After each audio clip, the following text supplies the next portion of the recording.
ibu bahagia. Marilah kita bersama-sama bertepuk tangan.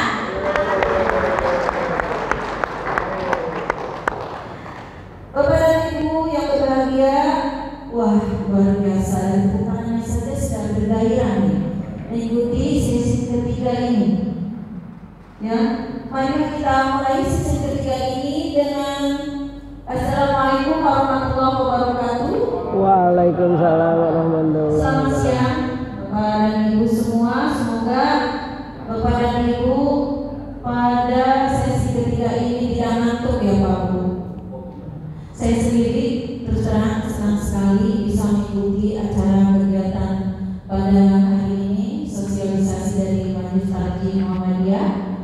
Dan alhamdulillah sesi ketiga ini akan saya pandu 1 jam ke depan bersama saya Lutfia, yang insya Allah akan diberikan materi ini oleh Ibu Dr. Anda Kokong Komaria.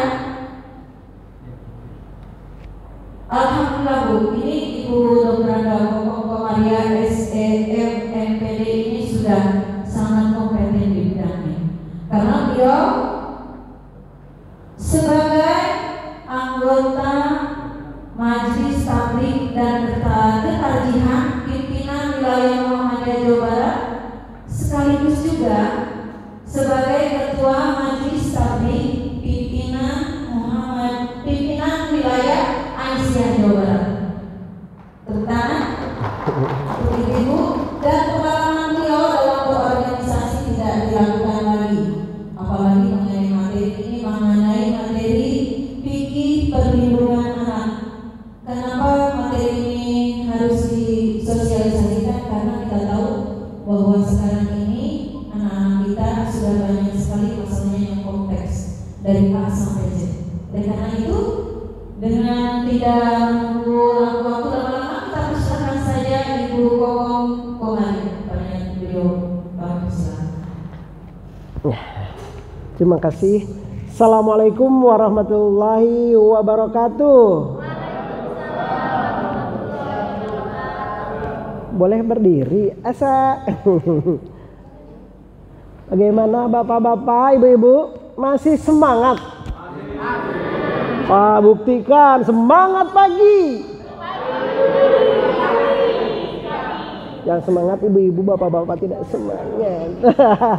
Baik ya, ibu-ibu, mungkin bapak-bapak hari ini saatnya istirahat ya, saatnya tidur, sehingga mendengar materi, aduh dari tadi apalagi barusan materinya berat sekali, KHGT, terus tadi manhaj, sekarang beralih ke fikih perlindungan anak katanya, suatu hal yang mungkin agak berbeda ya, tapi mudah-mudahan ini hanya pemantik, karena materi ini ibu bapak harus menggali kembali, diulang kembali, apalagi Bu ya, KHGT nggak bisa sekali 2 kali, terus diulang, dipelajari dan sampai diyakini. Setelah itu tidak hanya cukup di pemikiran bapak-bapak dan ibu-ibu ya, udah beres. Teman-teman ibu, teman-teman bapak di majelis lain, misalnya Paudasmen, di Dasmen tidak mengenal, padahal mereka harus tercerahkan dengan fikih perlindungan anak. Atau majelis tabligh yang mereka akan langsung ke masjid-masjid, ke masyarakat, mereka tidak tersampaikan materi-materi ini ya. Jadi jangan sia-siakan materi-materi ini. Setelah acara ini kita harus bagaimana? Apakah harus ke cabang-cabang sosialisasi? Apakah kumpulkan dulu majelis, semua majelis di daerahnya dan sebagainya? Silahkan, itu nanti mungkin di RTL akan dipandu oleh Eneng ya. Baik, saya sedikit saja karena pasti ibu bapak ini sudah sangat memahami. Yang pertama, tolong bapak ibu ini lihat kenapa Muhammadiyah sampai mengeluarkan fikih perlindungan anak. Dan Aisyah mengeluarkan apa coba? Gerakan Aisyah cinta anak ya. Aisyah mengeluarkan gerakan Aisyah cinta anak, dan Muhammadiyah mengeluarkan fikih perlindungan anak, karena memang banyak sekali permasalahan yang terjadi pada dunia anak. Ini di sini ada 6 poin ya, nanti akan dilihat selanjutnya bahwa konteks problem terkait anak di Indonesia. Yang pertama, pemenuhan hak sipil dan partisipasi. Yang kedua, itu pengasuhan, kemudian trafficking, perdagangan manusia, kekerasan dan eksploitasi, pendidikan, kesehatan, dan masalah hukum. Itu berbagai, hampir di semua lini itu ada permasalahan-permasalahan, kasus-kasus yang terjadi pada anak. Lihat Ibu, di sini ada gambaran umum Provinsi Jawa Barat. Kita tinggal di mana, Bu? Jawa Barat katanya. Jawa Barat itu kalau 281,60 juta itu Indonesia. Sementara Jawa Barat itu penduduk Jawa seluruhnya 49,86 juta jiwa. Terdiri laki-laki dan perempuan. Ini nominalnya dibaca saja, Bu ya. Bapak di sini lihat. Persentase penduduk anak di Jabar, laki-laki 31,03, perempuan 68,9. Banyak perempuan Pak ya. Nanti Bapak bilang kalau begitu poligami boleh. Bapak mah senang kalau udah bicara ini Pak ya. Jadi memang perempuan nominasinya terbanyak Pak ya. Kemudian nih langsung cenghar, bapak-bapak cenghar. Gimana sahur ibu-ibu? Boleh yang lain asal jangan saya ya Bu. Lihat Bu, Bapak, kurang lebih 29,22% populasi Jabar adalah anak. Di sini siapa yang anak? Ada anak. Anak kecil lucu ya. Nah, anak itu dari 49,86 terbagi-bagi. Ternyata anak yang paling banyak di kita itu ada kita nih, bapak-bapak. Kelihatan nggak Pak yang bulat itu? Kurang jelas ya. Ada Gen Z, ada Peg Z, ada milenial, ada Gen X, ada Baby Boomers. Kita termasuk kelompok apa, Pak? Gen X, Gen Y, Gen Z. Kita termasuk ini tuh Baby Boomers. Posisinya 11%. Selebihnya banyak didominasi oleh anak-anak. Sementara Cing Bu di pangaosan Bapak seueurna saha? Bu-ibunya. Aya anak-anak di mana ngaosna tuh belajar agamana?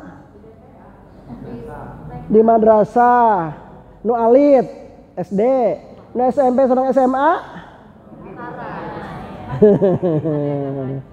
SMA enggak ngaji, SMP enggak ngaji, berarti mereka adalah anak-anak kita yang tidak tersentuh pendidikan agama. Adika ibu-ibu mah datos palalinter ya, ka bapak-bapak. Tapi pangaosan teh ka eta deui, ka eta deui. Jadi sepertinya kita harus dikembangkan model apa sih, pengajian apa kira-kira yang diminati oleh anak-anak. Tuh Pak, lihat. Begitu banyaknya anak-anak didik kita hari ini, peserta di sekolah di mana bertebaran anak-anak. Sementara kita lihat bahwa anak itu nanti di 2045, apa katanya? Indonesia emas. Wah, artinya apa? Anak-anak kita hari ini mendominasi dan 2045 merekalah calon-calon pemimpin kita. Mungkin kita sudah kemana? Atas Pak menyampaikan informasi ke anak-anak keagamaan pendidikan? Belum? Ibadah iraha. Ya, yuk sampaikan. Oh ternyata anak-anak mas sekarang belajarnya di YouTube, ngajinya di YouTube. Jadi ibu bapak pun mulai aktif di YouTube. Ayo buat YouTube, ayo buat TikTok. Jangan alergi Bu. Ibu bapak jangan alergi, ayo buat dakwah. Seperti ada Hidayat ya. Dia akhirnya banyak pengikutnya. Bukan untuk gaya-gayaan, tapi memang untuk anak itu mencari sesuatu. Mereka mencarinya ingin instan. Mereka nggak mau duduk di masjid sih gak emak-emak ya. Lanjut, jadi anak kita yang banyak itu adalah kader-kader kita yang nantinya akan menjadi calon pemimpin dunia, pemimpin umat dan pemimpin bangsa. Ternyata para pemimpin, calon-calon pemimpin kita, lihat Bu data, calon-calon pemimpin kita ini mengalami permasalahan perspektif spesifik perempuan dan anak di Jawa Barat. Bu, permasalahan apa? Lihat. ada trafficking. Apa sih Bu trafficking? Penjualan anak di Karawang ada. Di Bu udah di bumi mah henteu nya putra abi henteu putra teh saha di sekitar kita anak-anak kita ya. Kemudian itu dari tahun ke tahun meningkat ya, itu dari tahun 2022 sampai 2023 saja meningkatnya cukup drastis ya Bu ya. Ini data Bu ya. Kemudian perceraian ini memang agak menurun, tapi sebagian kecil ternyata perceraian itu meningkat kembali ketika Covid ya. Sampai di Kabupaten Bandung laras Bu antri Bu nu bade cerai. Lah yang menggugat cerainya apa? Ibu-ibu. Kaum ibu menggugat cerai itu banyak kasus. Kenapa? Ya salah satunya Bu yang sangat berbahaya hari ini pun ada pinjol Bu. Ada judol, judi online, pinjaman online. Itu berefek kepada perceraian. Kalau sudah perceraian jadi korban siapa? Anak lagi harus ikut siapa? Ketika ikut ke ibu, si ibunya nikah lagi dengan bapak, si bapaknya tidak baik, anaknya diperkosa. Ada Bu kejadian gitu? Pak, banyak. Ibunya, bapaknya nikah lagi dengan ibunya, ibunya tidak nerima, anaknya disiksa, disuruh kerja, banyak Bu. Masya Allah permasalahan di sekitar kita ya. Kemudian adanya stunting. Ibu, stunting banyak terjadi. Anak-anak kurus, anak-anak kurang gizi. Kemudian perkawinan anak. Perkawinan anak memang kelihatannya menurun Bu ya hari ini. Tetapi Bu, saya kemarin ikut pengajian dengan ibu-ibu, banyak sekali jamaah. Banyak jamaahnya ibu-ibu, banyak bapak-bapak banyak. Pak Ustadznya bilang gini, saya diundang di BPKB katanya stop perkawinan anak. Saya mah tidak setuju. Anak mending nikah daripada zina. Setuju nggak bapak-bapak? Bapak mah gitu. Ibu-ibu setuju tidak?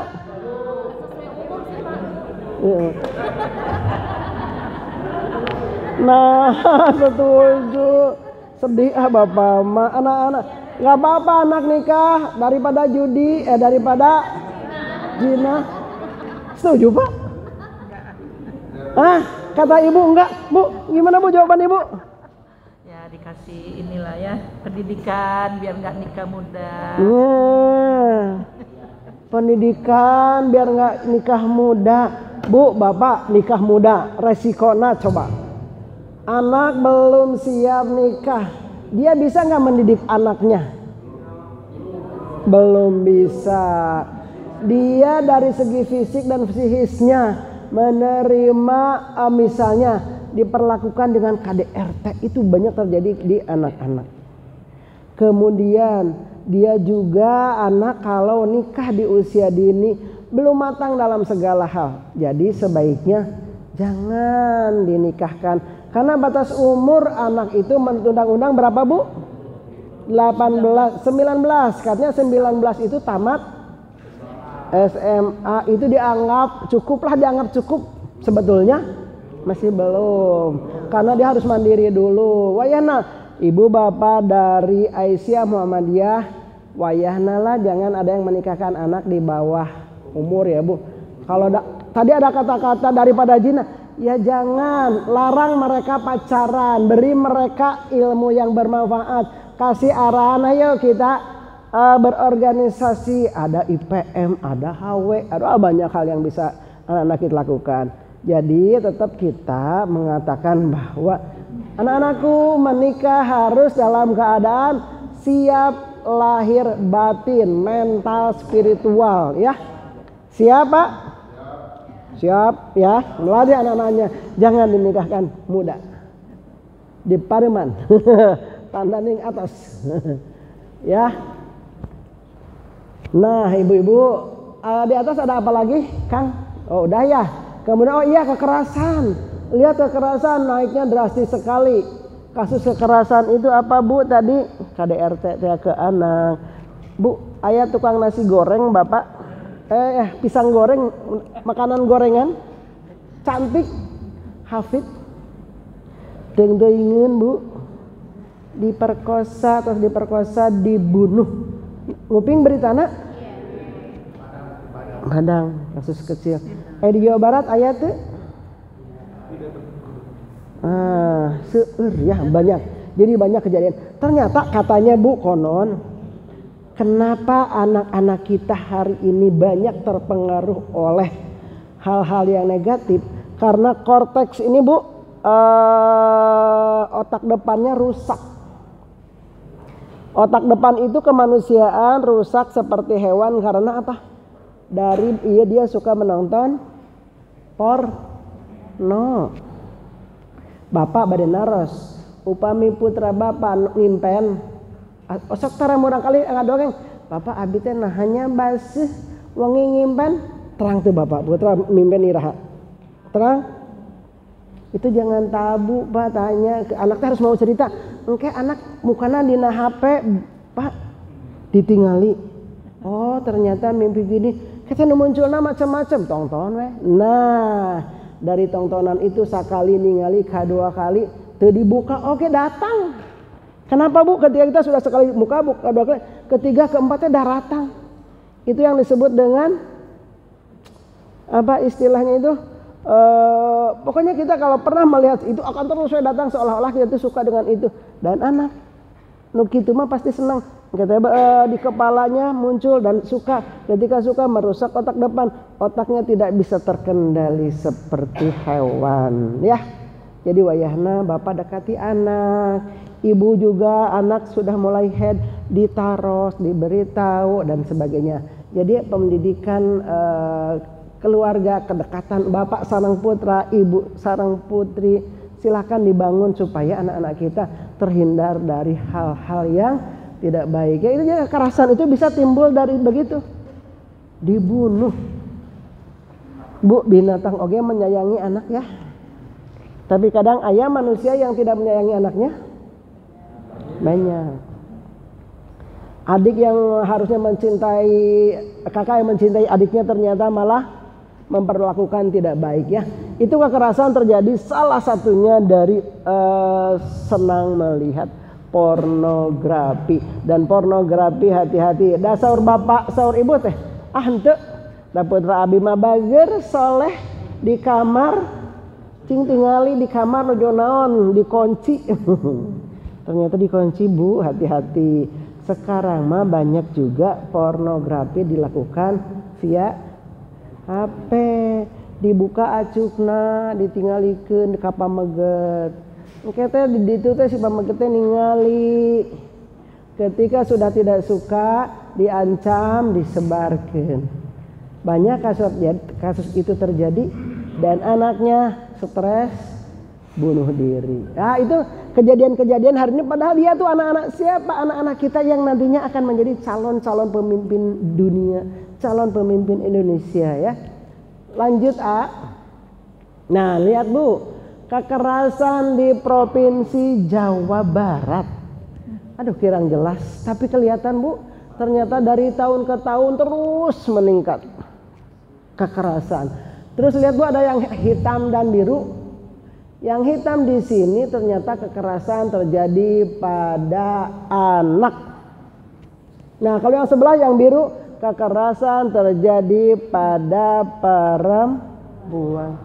Kenapa ya kita perempuan banyak terjadi kekerasan? Itu kita kenapa harus berdaya. Kalau ini di sebelahnya adalah kasus tiap kabupaten kota. Ternyata Karawang pada posisi itu 2, 3, 4, 5, ke-6 ya. Ke-7. Karawang juga termasuk tingkat kekerasannya tinggi. Ya. Ibu tuh ayah Karawang di mana? Ibu Muhammadiyah, ibu-ibu Aisyah, bapak-bapak Muhammadiyah. Wayahna tidak hanya rapat saja di meja ya. Belusukan. Ninggal di pasar, ninggal di rumah-rumah. Ibu di rumah, ibu, bapak, anak, rumah anak kecil. Itu peluang-peluang terjadi hal-hal yang tidak diinginkan. Pasti ya, kemungkinan itu lain pasti. Karena si anak ningali ibu jeung bapakna. Si bapakna ningali budakna tidur pakai kadang kebuka. Kalau rumahnya kecil, sempit, dan tidak ada kamar-kamar. Itu bisa saja terjadi. Nah, ibu bapak teh harus ke tempat-tempat begitu diteliti, ditelaah, datang. Kalau itu mah ranahnya bukan saya. Boleh kalau bukan bapak sampaikan saja ke teman-teman di lintas majelis. Ayo, ini kira-kira tugas siapa ya? Ini tugas siapa? Ini tugas siapa? Bagi tugas seperti itu ya Bu ya, untuk menyelesaikan berbagai permasalahan yang hari ini banyak terjadi. Lanjut Kang.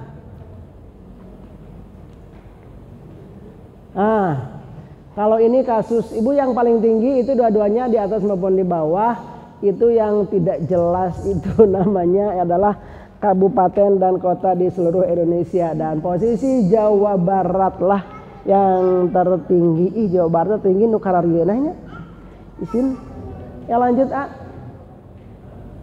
nah kasus, nah ternyata Pak itu biru paling tinggi. Ternyata biru itu paling tinggi adalah kasus yang dilakukan oleh keluarga. Jadi kejadian kejahatan apapun itu ternyata banyak terjadinya di keluarga. Ku emang, ku paman, ku aki. Ya. Orang terdekat, orang sekitar kita yang tahu kita ya. Kemudian itu terjadi pada lebih banyak pada anak maupun pada perempuan. Lanjut Kang. Nih, ini juga banyak permasalahan itu ternyata lagi-lagi yang lapor adalah kasus anak, kasus perempuan. Ya, nah lanjut saja Kang, kita sudah ngeri rasanya ya. Anak-anak kita yang akan jadi calon kok dijadikan korban. Sementara nih, ya, sementara kita punya tugas mengingatkan bahwa ditinjau dari sisi tauhid, bahwa tauhid itu mengandung pengertian bahwa Allah adalah satu-satunya zat yang menciptakan dan sekaligus menumbuhkan serta memelihara seluruh ciptaannya termasuk anak. Kita melihat anak kecil, harusnya kita timbul kasih, kita timbul sayang, kita timbulnya karena dia adalah makhluk Allah yang juga diciptakan oleh Allah, nantinya akan menjadi kader penerus. Harusnya pada hati kita siapapun orang tua. Nah, penciptaan manusia itu dilakukan dengan sempurna dan manusia adalah makhluk yang paling mulia ya. Itu sudah sangat jelas ibu bapak pahami. Oleh karena itu orang tua berkewajiban menumbuhkan dan memelihara anak berdasarkan kemuliaan. Jadi kalau hari ini anak kita tidak baik, yang salah siapa?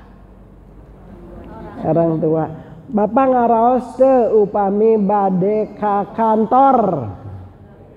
Bade ka kantor bapak, ibu nyiapkeun emam nanaon sagala babik. Anak oge sami bade ka sakola. Ku bapak sok disapa tara, dielus. Anaking sabari didoakeun, disuntanganna, dikena, didoakeun. Oh sok tara. Atau eta mau kumaha mau jadi anak soleh dan soleha. Atau anak datang di sekolah, "Bapak abi nilainya 10." Hayo we bapana anteng kana HP. Cuek. Diem bapak teh keur ningali suara Muhammadiyah ayeuna. Padahal eta sakit hati anak. Tang rokok sur ibu, mau sabari ngarokok. Anak awas tong ngarokok, sabari bapak ngarokok. Dek pangmeserkeun rokok. Pokoknya hal seperti itulah yang akhirnya ternyata kita dalam mendidik anak kita. Mungkin ada yang sudah jadi kakek. Ayah tuh jantan aki. Itu jantan ini. Nenek ini nenek cantik. Mungkin ke anak kita diajarkan, ke anak kita diingatkan, kamu ke anak harus begini. Atau kita menggantikan peran ibu ketika si ibu kerja, bapak kerja nggak apa-apa. Anak kita, cucu kita perlakukan dengan baik. Ya, itu kadang kita tidak sadar, kita mengabaikan mereka. Mereka ingin disapa, mereka ingin bertanya, mereka ingin ibu, bapak uninga panggilnya tersering ya dengar seorang anak yang ingin ingin banget ketemu ibu bapak, ingin bersama ibu bapak. Suatu hari dia di mobil yang baru ngagambar, Bu, Pak, ngagambar ibu bapak, dia berpegangan tangan, ya anak tuh suka gini gambar. Mobil enggal coba Bu, reaksi bapak kumaha? Mendisundakun, aing mana? Wah, dipukul lah pakai ranting. Anaknya nangis, iya maafkan. Sudah itu, ternyata apa yang terjadi? Anaknya sakit. Anak sakit, si pembantu bilang, Bapak Ibu, si dedek panas, ya kamu ajak ke rumah sakit saja. Sampai besok panasnya makin meninggi. Tidak apa-apa, sok kamu urus saja. Suatu hari anaknya oleh dokter divonis harus potong tangan. Kenapa? Karena ranting nu dianggo mukul. Mungkin di itu rantingnya berbahaya atau ada kuman, ada apalah. Nah Bu, setelah kejadian itu kumaha si bapak jeung si ibu? Kumaha rasana Bu? Pak, meraung-raung, menangis, menyesal. Nah itu contoh kejadian-kejadian seperti itu yang ngatur ulang. Anak ingin dekat dengan gitu, anak mah cukup ditanya, cukup ketika dia misalnya mau bercerita, dengarkan ceritanya sebentar, sesudah itu udah dia puas plong ya. Oh ya nabu ke anak, ke cucu hari ini, perhatikan mereka. Mereka harus ditumbuhkan, harus dipelihara kemuliaannya, dijaga hatinya. Karena ini dalam ayat ini katanya Al-Furqan ya, dia yang menciptakan manusia dari air lalu dia jadikan manusia punya keturunan dan musyawarah adalah Tuhan yang Maha Kuasa. Jadi anak kita diciptakan Allah untuk harus kita muliakan. Lanjut Kang, itu tauhidiyah, kita yakin anak kita adalah titipan dari Allah Subhanahu wa taala yang harus kita jaga. Biasa dilanjutkan. Nah, ini katanya perlindungan anak harus diarahkan untuk mencapai maqasid syariah. Ini mah udah menjadi bahasan Bapak Ibu ya. Bagaimana di maqasid syariah itu adalah perlindungan pada 5 hal pokok. Dijaga agama, jiwa, akal, keturunan dan harta. Salah satunya lah keturunan. Dijaga anak kita, dijaga jasmaninya, dijaga rohaninya, dijaga tumbuh kembangnya, diperhatikan makanannya dan sebagainya. Lanjut kemudian nasab keturunan ini bahwa anak dalam Al-Quran dianggap sebagai orang yang memiliki hubungan nasab dengan orang tua. Ya, kalau orang-orang Arab itu bin itu terus nyambung ya, sangat diperhatikan. Kadang kalau di kita sudah mulai hilang ya, sampai kita 3 turunan saja sudah tidak ada. Itu kan padahal sangat berharga anak itu ya, dia sebagai keturunan kita. Nah, akar katanya adalah membangun, maknanya anak perlu untuk dibangun dan dikembangkan karena ia ibarat bangunan yang belum terbentuk melalui pemberian fondasi yang kokoh dari segi keimanan, akhlak, ilmu dan kepribadian. Ini sebetulnya hadis yang masyhur ya, bahwa anak itu sebetulnya dalam keadaan suci, maka ibu bapaknya lah yang menjadikan dia majusi, yang menjadikan Nasrani atau Yahudi ya. Lanjut Kang. Nah, prinsip hubungan kesetaraan dengan anak. Bu, karena anak teh merasa kita teh menyepelekan, anak kecil, kamu tuh apa?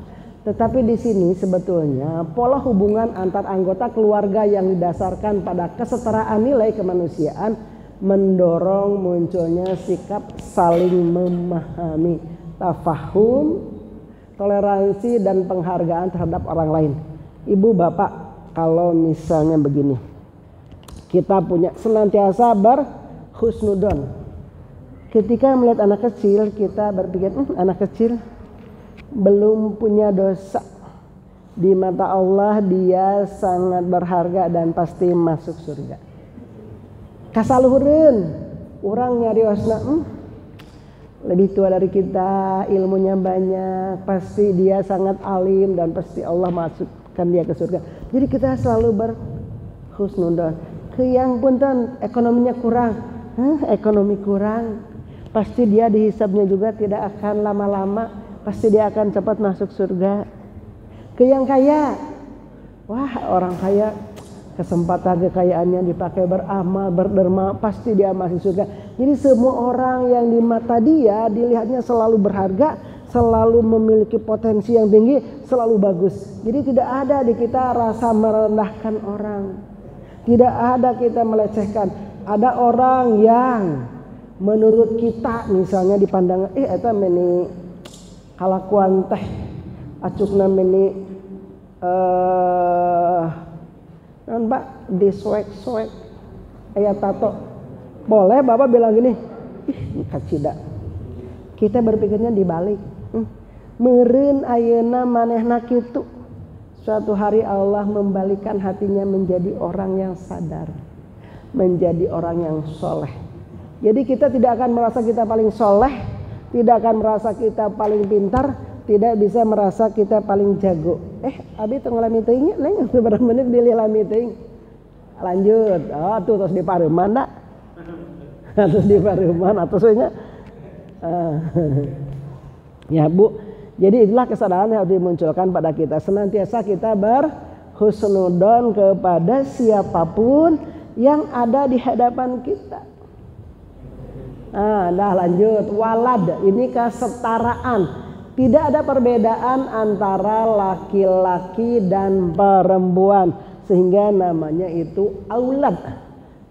Dia baik perempuan, baik laki-laki, besar, kecil ataupun mufrad atau jamak dan sebagainya. Lanjut ya. Itu makna laki-laki dan perempuan di mata Allah sama. Ini batasan anak Bu, Pak. Anak itu awalnya dari janin. Kemudian dia mengalami anak-anak 0 sampai 7 tahun. Masa-masa ini jangan sampai hilang dari pantauan ibu bapak. Harus senantiasa dekat ya. Anak juga ini nanti akan mengalami masa mumayyiz, dewasa, dan akan mengalami masa balik. Pertumbuhan. Ada lagi?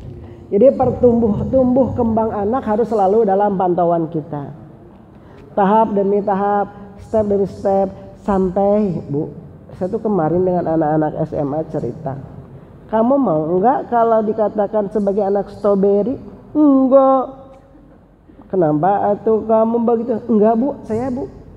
Sok Bu, coba kita perempuan kuat, mana buktinya? Oh, contoh perempuan kuat itu ibu saya melahirkan. Kuat sekali kan dia mengeluarkan argumen-argumen. Artinya dia sudah mulai punya idola, punya pemikiran. Itu anak-anak yang terdidik. Tapi anak di luar sana mungkin dia tidak punya pemahaman yang begitu ya. Jadi anak-anak punya pemikiran yang berbeda. Bu, jangan menyalahkan anak. Ibu pami ayeuna weh abi we nembe neng. Oke, ibu hayo ngadama tina aplikasi apa gitu. Pasti kita mintanya ke anak kita ya. Mereka tuh punya keahlian Bu. Anak-anak tuh punya kemampuan yang cepat. Ayo cek anak teh, Ibu atuh lihat aja di YouTube-nya kan ada tutorial. Pasok ngartos tara Pak, Ibu upami ningali tutorial. Suka mengerti nggak Bu, Pak? Sulit ya? Kita tutorial teh naon jeung bahasa Inggris Inggris. Jeung nah kudu dikieu akhirna kita teh sulit. Tetep anak sekarang itu namanya bahasa Inggris, namanya aplikasi apapun. Sampai anak saya bilang gini, sekarang mah tidak perlu bertanya ke siapapun, sudah aja tinggal klik. Apalagi dengan ada AI ya, segala mudah, segala gampang. Mereka punya kelebihan. Yang mereka butuhkan hari ini adalah sentuhan, kedekatan, sapa, dinasehati panjang lebar. Jawaban anak apa? Terus apa? Laras deh Bu? Ya nggak Bu? Diceramahi panjang lebar nggak ada nurutan. Ya. Halo, halo Bandung. Ya, jadi itu Bu, ke anak-anak kita jangan hilang suatu hari kita akan menyesal seandainya anak sudah tidak dekat dengan kita. Anak jauh dengan kita. Anak tidak mau dinasihati oleh kita. Mungkin kita dulu kurang perhatian. Mungkin kita dulu kurang menyapa. Mungkin dulu kita kurang mengelus dan sebagainya ya. Apakah terlambat? Tidak ada kata terlambat. Yuk kita dekati kembali anak-anak kita ya. Lanjut Pak. Nih anak, kita harus tahu juga kalau tadi perkembangan anak harus senantiasa ada dalam pantauan kita, sehingga katanya ketika anak 7 tahun maka dia ajarkan sholat, dan ketika 10 tahun maka kalau redaksi yang lain adalah pukul. Dicepret Bu, kalau sapu injuk. Teka bayangnya Bu. Kita hanya mengingatkan ayo nak salat. Kenging teh Bu, Pak. Abi nonton bab anak. Hei, gerak salat sabari kitanya nonton. Atau tong main HP wae atuh sabari kita ayo main HP. Nah, jadi kita harus memberi contoh keteladanan kepada anak ya. Umur 7 tahun hayu orang salat sarang. Ini atau hukumnya gimana Pak? Boleh enggak kita ketika misalnya kita jadi imam nih, anak di belakang, duhur kan sholatnya tidak dikeraskan, tapi demi pendidikan dikeraskan saja Bu ya Pak, dikeraskan saja. Jadi seperti kita mengajari anak dengan mengeraskan sholat supaya anak bisa. Itu terbatas hanya sampai anak usia berapa tahun gitu ya. Nanti lama-lama tidak. Itu mungkin seperti itu anak 7 tahun. Di 10 tahun teh keneh badal keneh. Ayo ger netepan dicepretna kunaon Pak? Lidina sabaraha hiji? Tong 10 atuh Pak meni tega 10 Bapak mah ih. Sakumaha? Oh 30 mah nya 30. Ah hiji we tulah nya. Hiji we ieu netepan bager. Ya. Jadi bukan pukulan yang keras yang menyakitkan. Minimal dia. Tapi dah anak Bu, Bapak upami ninggalinya anak ieu panggebuk karek ningali, pernah teh ku ibu bapak karek ningali lumpat sieun digebuknya. Tapi itu kabudak ayeuna kitu henteu nya Bu. Nah, itu ya lanjut ya. Jadi terus kita dalam pemantauan masa-masa perkembangan, masa-masa tumbuh kembang anak. Lajeng Kang, karena nanti akan anak mengalami masa mumayyiz, artinya masa kedewasaan. Bu, upami bapak bunten nih laroskeun ibu nuju head dulu yuswa sabaraha tahun. Bapak mimpi usia sabaraha tahun? Hilap. Da abi mah teu ibak da teu terang. Beda Bu, ternyata anak sekarang SD. Bu, saya kelas 5 kumaha kelas 3. Kelas 3 Bu udah head. Bapak-bapak anak-anak kelas 3 pas mimpi. Abi aja ngajar. Ayeuna mah teu izin. Siapa yang pernah mimpi? Saya Bu. Dak leutik. Siapa yang sudah? Ibu bisik-bisik. Ibu saya enggak sholat ya. Ibu saya enggak sholat head. Rada kerung, budak leutik enggak sholat. Jadi memang seperti itu. Entah dari ya 3, 4, 5 gitu SD gitu. Dulu kan kita mungkin SMP ya. Atau bahkan ada SMA ya. Itu bisa jadi pengaruh makanan, hormon, bisa jadi pengaruh. Tapi teman-teman, tapi kan itu karena sudah head dan sudah ini dianggap balik saja ya, jadi sudah baliknya cepat. Tetapi mumayyiz artinya dewasa, dia sudah harus diajarkan untuk ibadah, untuk salat. Tadi mungkin 10 tahun teh betul harus itu mah balik disebutnya ya. Kalau 10 walaupun 10 tahun tapi sudah mimpi, sudah head misalnya. Kemudian ini berbeda, balik kedewasaan perdata cakap berdasarkan hukum. Jadi beda ya. Tetap berdasarkan hukum adalah hukum undang-undang anak Bu ya, itu umur 18 atau 19 ya. Anak itu 18 tahun ya. Lanjut. Nih, beda lagi ada balik. Balik ditandai dengan biologis ihtilam, tadi dengan mimpi dan haid bagi perempuan. Kemudian rus, kematangan. diasosiasikan ke usia 18 tahun itu. Jadi habis anak itu usia 18 tahun sudah termasuk kepada rus, artinya matang. Nah di sini, dan ujilah anak-anak yatim itu sampai mereka balik untuk kawin. Kemudian jika kamu melihat pada mereka itu sudah ada kematangan, maka serahkanlah kepada mereka harta-hartanya. Jadi beda ya balik dan matang. Jadi kalau kata bapak teh, anak saya mah sudah balik, padahal mah karek kelas genep SD, tong dinikahkan ya pak, tong waka dinikahkan. Kan usia nikah mah tadi 19 tahun, sudah 18 tahun, 19 lah ya. Lanjut pak.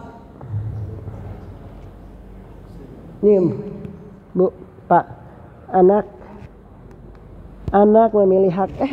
Sampai jam berapa neng bisa kelebihan nih ibu? Hak anak 10 menit lagi, oke. Ibu, bapak, ini hak anak, bacakan saja ya. Hak hidup dan tumbuh kembang ketika mereka masa-masa kanak-kanak. Ya, mereka harus kita berikan vaksin, diakikahkan, jangan sampai stunting dan jangan melakukan aborsi.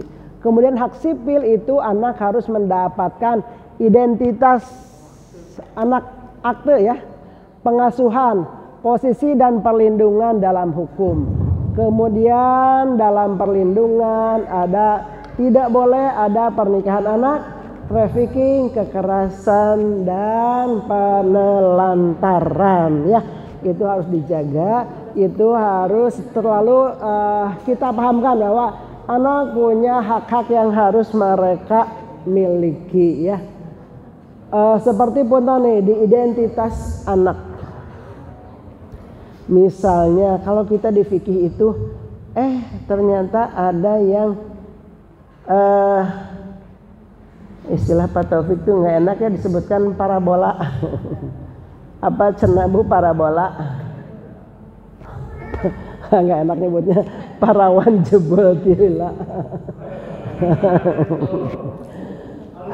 Tiba-tiba dia sudah berbadan dua, dinikahkan atau tidak, teruskan ke ahli fikih. Tapi seandainya dia tidak dinikahkan, dia tidak punya akta untuk sekolah, dia tidak punya surat kena lahir, dia tidak punya bapak mangga eta mah urusan bapak-bapaknya. Kira-kira kumaha nih anak-anak masalah-masalahnya nih. Ya ini ya, hal-hal seperti ini harus juga dikaji dalam fikih-fikih supaya nanti, karena banyak hal terjadi di masyarakat sampai malah pemerintah ini kebablasan. Di Undang-Undang Nomor 28 ada bu tercantum salah satu bahwa diberikan kontrasepsi. Luar biasa hukum kita ya. Ini perlu kita benahi. Mereka mengatakan ini katanya ada lanjutannya bahwa kontrasepsi hanya bagi yang sudah nikah. Tapi kan kenyataan tidak ada pernyataan seperti itu. Itu pun tugas kita para penjaga gawang nih, para mubalighah, ulama penjaga gawang, bagaimana mengantisipasi hal seperti itu. Lanjut Kang. Hak hidup, hak sebelum ada di kandungan tadi, bagaimana memilih pasangan ke anak ya, gimana memilih pasangan, nanti memilih jodoh, berdoa ketika berhubungan. Jadi anak itu harus dipersiapkan sebelum si ibu bapak menikah, cari jodoh, berdoa ketika berhubungan. Kemudian hak dalam kandungan, asupan gizi selama hamil, kesehatan ibu dijaga. Kemudian hak di luar kandungan, pemberian nama yang baik, ASI, asupan gizi, imunisasi, pencegahan stunting dan sebagainya. Apakah ini tugas ibu? Tugas bapak dan ibu. Tapi yang memenuhi siapa? Bapak ya. Karena ketika cek ayahna teh sudah disebutkan ketika nikah apa cenah? Biasa bapak-bapak kalau mau nikahkan teh, aku nikahkan anakku kepadamu. Kemudian setelah itu terucap kalimat lebih dinikahkan sah.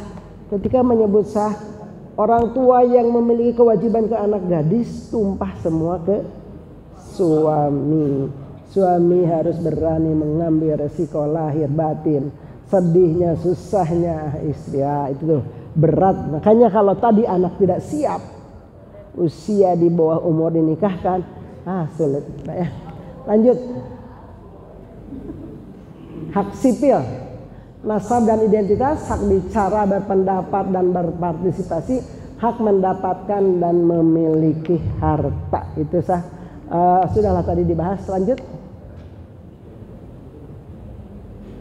Atasan ayah kaneh. Lanjut saja. Terakhir ini. Ini terakhir di sini hak perlindungan anak, bahwa anak harus mendapatkan rasa aman. Ibu bapak, ada loh saya ketika diskusi dengan anak-anak remaja, dia bilang, kamu kalau ada masalah ke siapa?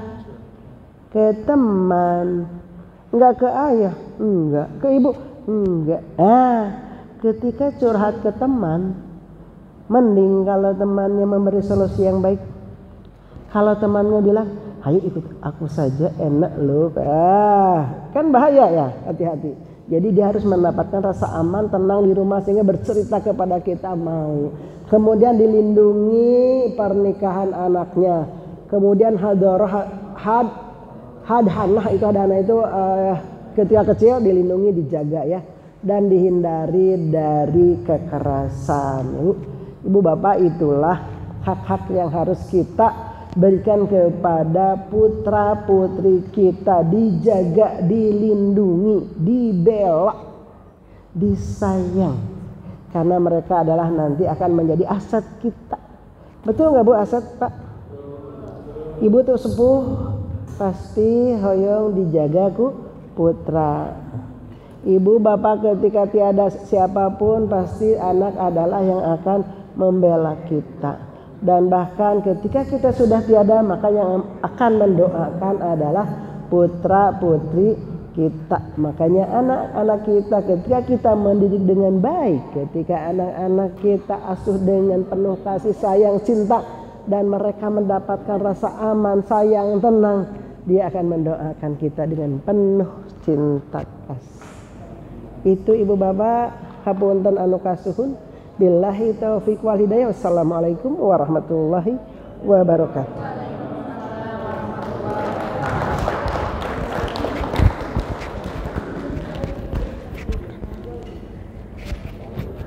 Terima kasih kepada Ibu Tanda yang memberikan kepada kita semua ilmu yang sangat bermanfaat sekali sebagai orang tua mengenai fikih perlindungan anak.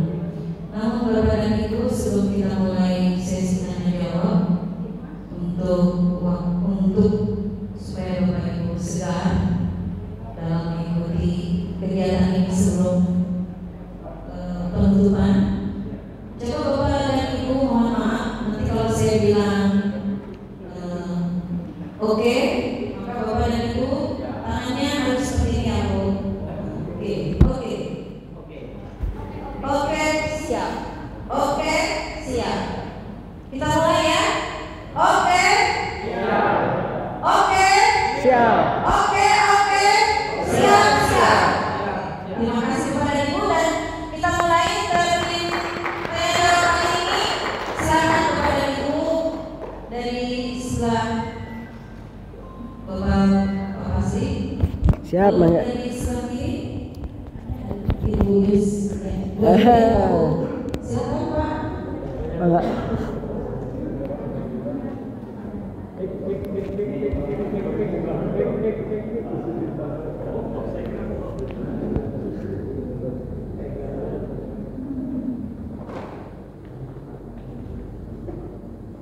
Assalamualaikum warahmatullahi wabarakatuh.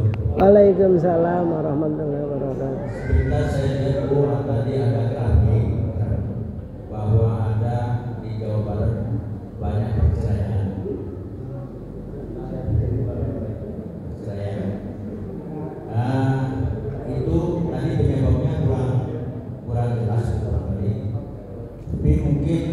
apakah iya ada survei yang oleh para ahli mengatakan bahwa perceraian itu sering terjadi disebabkan karena reuni.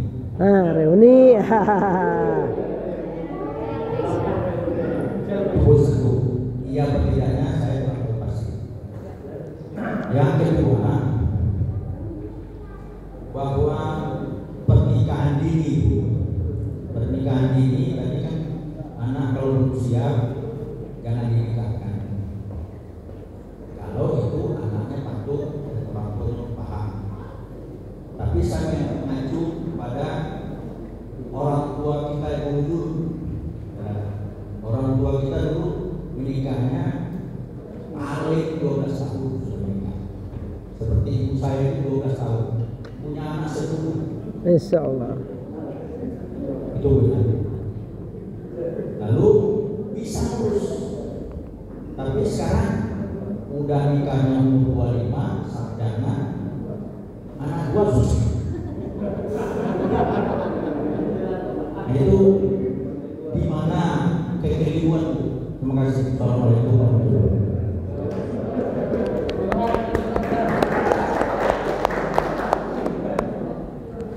Mau lanjut aja.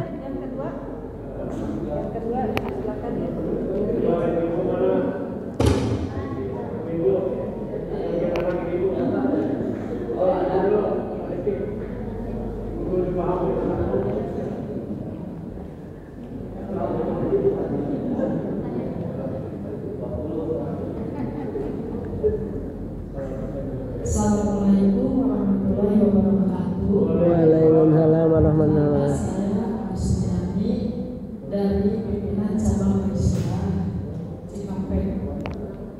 Pertanyaan yang pertama adalah, pemerintah menyediakan alat kontrasepsi untuk para pelajar.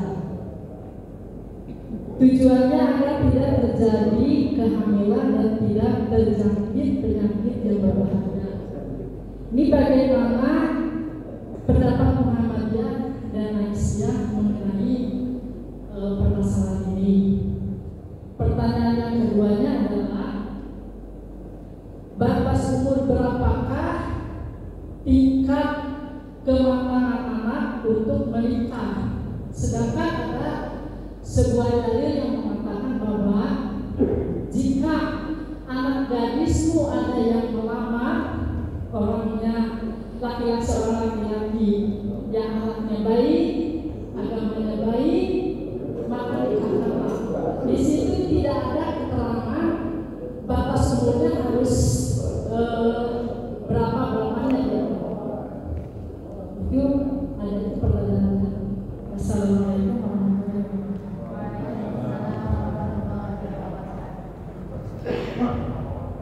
Silakan Ibu langsung dijawab ya Bu, kedua pertanyaan. Masya Allah, pertanyaan berat-berat. Tapi nanti ada ibu-ibu, bapak-bapak yang bantu ya. Saya mencoba satu persatu.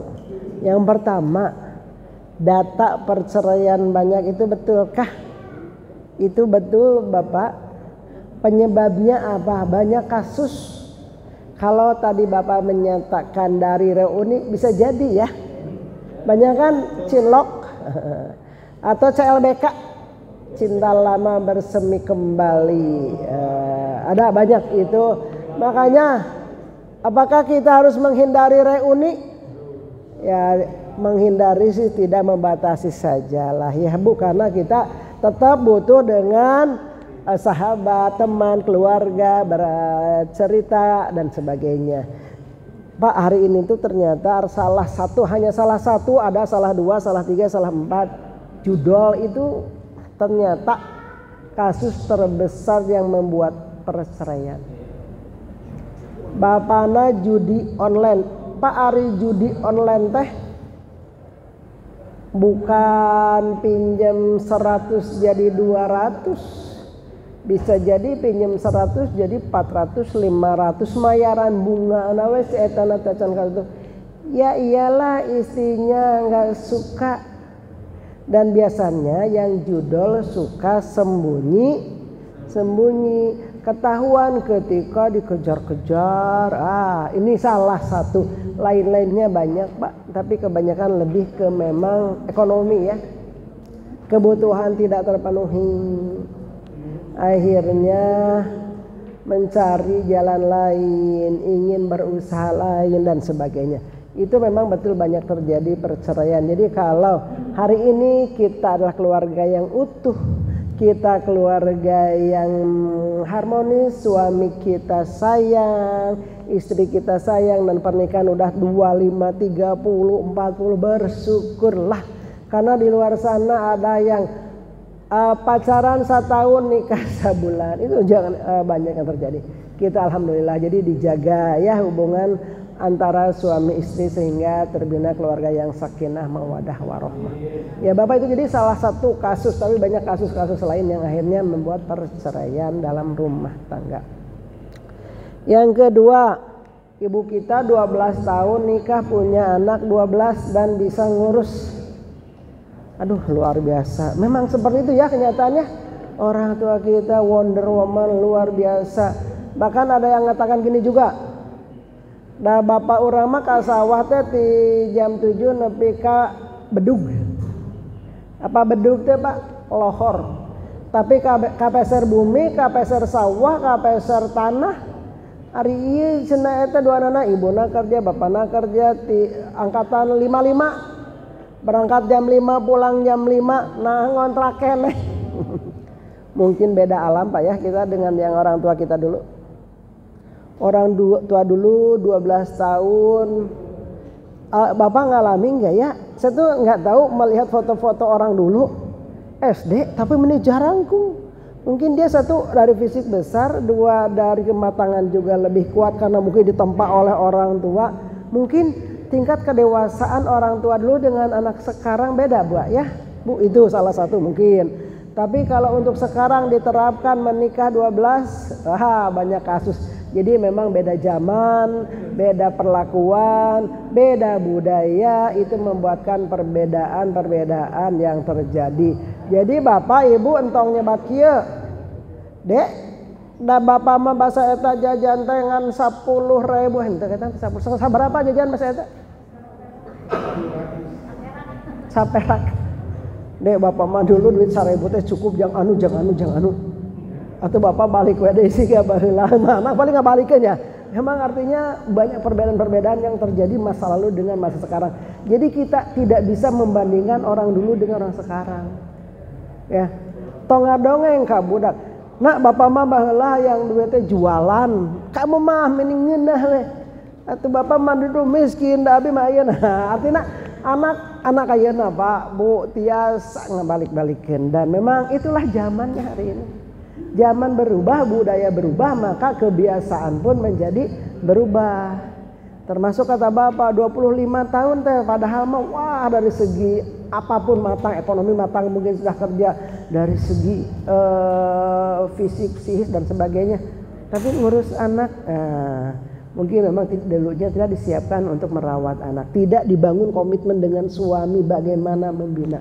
Jadi memang tadi untuk menciptakan awal sebelum nikah dengan calon pasangan itu berkomitmen mau bagaimana anak kita mau dibawa kemana, kemudian kita harus seperti apa. Jadi di program untuk nikah we hungko tanpa program apa-apa. Nah itu mungkin yang banyak terjadi dilakukan. Segala sesuatu di planning, di program, direncanakan bahwa anak kita harus menjadi ini, anak kita harus menjadi ini. Pokoknya anak 5 tahun saya mah nanti kudu hafal Al-Quran. Sehingga ibu nak karek hamil, hayo nyata murata. Begitu bro, anak teh nah karek 2 tahun, hafal. Ternyata yang didengar teh disimpan di alam bawah sadar. Sehingga ketika diucapkan teh, nah saya baca sekali dia ngikuti, bisa terjadi kan. Memang anak itu kan daya tangkapnya luar biasa ya. Nah itu kalau segala sesuatu dengan rencana.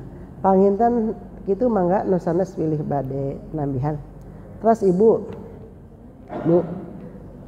Undang-Undang nomor 28 ya bagian kalau tidak salah di situ memang menyiapkan alat kontrasepsi. itu sebetulnya merupakan rangkaian yang panjang dari awal sampai akhir untuk menjaga kehamilan. Tetapi ini pun akhirnya kita termasuk saya dari tim Aisyah kemarin membuat surat pernyataan bahwa redaksi kalimat itu harus dirubah karena kata-katanya ambigu dan membuat rancu sehingga orang udah berpikiran yang tidak. Jawabannya apa? Bilang begini, ya nanti akan ada revisi. Nah, mungkin kita belum mengawal revisi mana yang mereka maksud dan mereka sudah mengalihkan dengan isu lain sehingga isu itu tertimbun jadi dianggap biasa nanti. Nah begitulah, ini mungkin kaitannya dengan politik ya Pak Dokter dulu ya, politik hari ini kita harus waspada. Memang itu kita pun pimpinan Masjid Aisyah kemarin melayangkan surat, kita wilayah Jawa Barat pun melayangkan surat dan lain-lain semua melayangkan surat protes. Tapi setelah protes ada jawaban akan dirubah dan ketika sampai hari ini tidak ada pengawalan mungkin belum dirubah dan harus terus dikawal, ditanyakan lagi, jangan ngendap gitu. Itu yang pertama Bu ya. Kedua apa ya? Apa Bu yang kedua?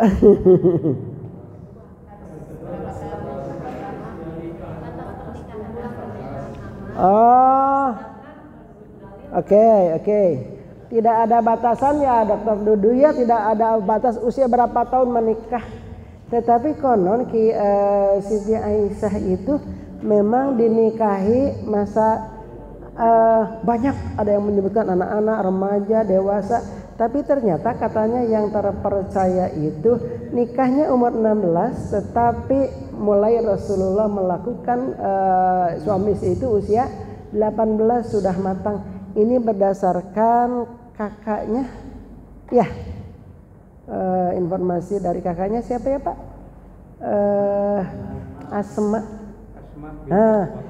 Asma bin Abu Bakar. Jadi Bu, karena tidak jelas umurnya sehingga hari ini kita merujuk saja kepada aturan pemerintah undang-undang bahwa batas usia menikah adalah 19 tahun. Segera nikahkan. Yang dimaksud segera teh lamun memang saya jodohna dan usianya sudah matang, sudah siap dua-duanya, ayo nikahkan ya. Tapi kalau kira-kira belum matang, si laki-lakinya puasa heula, siapkan heula, kamu belajar heula. Ke anak perempuan, kamu kegiatan heula, ya berilah kesempatan mereka beraktivitas yang kira-kira karena kita kalau biasa aktivitas positif maka akan timbul kegiatan-kegiatan positif dan apa yang dilakukan mungkin akan membuat dia semakin dewasa, makin percaya diri dan disiapkan.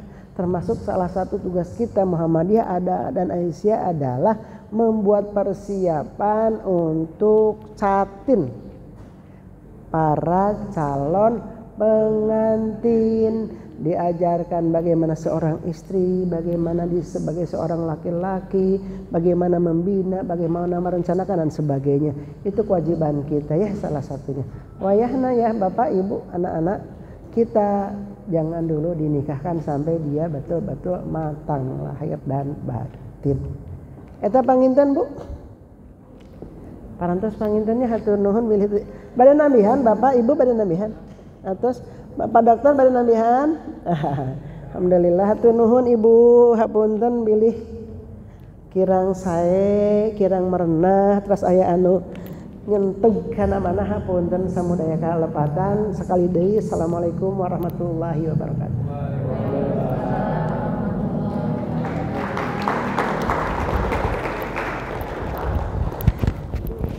Terima kasih kepada Ibu Dokter Mulia yang telah menjawab beberapa pertanyaan dari para peserta.